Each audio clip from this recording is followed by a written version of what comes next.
Welcome to our channel. Today we how to connect with PayPal step by step clearly. To connect with PayPal, first, visit the PayPal website. Locate the sign up button for new users or the login button for existing users. If you're creating a new account, choose the type of account you want to open, personal or business. Fill out the required information, including your name, email address, and password. Read through the terms of service and privacy policy, then click Agree and create account. Next, verify your email address by checking your inbox for a confirmation email from PayPal. Click the verification link in that email to activate your account.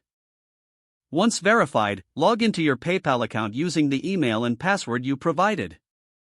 To connect a bank account, navigate to the Wallet section in your account dashboard. Click on Link a bank account and enter your bank details as prompted.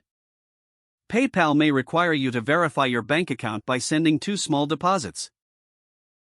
Check your bank statements for these deposits and enter the amounts in your PayPal account to complete the verification. If you want to link a credit or debit card, go back to the Wallet section. Click on Link a card and fill in the card details. After entering your card information, click Save. Review your linked accounts in the Wallet section to ensure everything is correct. To set up payment preferences, go to the Account Settings menu.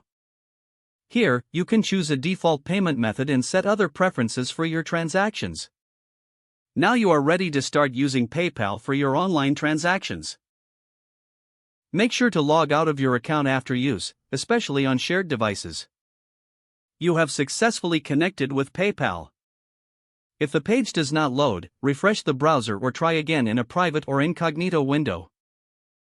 Make sure you are using the correct email address, then retype it carefully to avoid small typos.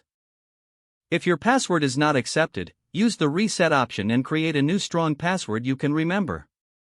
Check your spam folder for verification or security emails, then complete any requested confirmation steps. Enable two-factor authentication if available to improve account security and reduce unauthorized access risk. After signing in, review your profile details so your contact information and settings are accurate and current. If you see an error message, note it down and try again after restarting your device and internet connection. Log out when you finish, especially on shared devices, to keep your account and payment information secure. If the page does not load, refresh the browser or try again in a private or incognito window. Don't forget to like this video and subscribe to our channel for more step-by-step tech guides.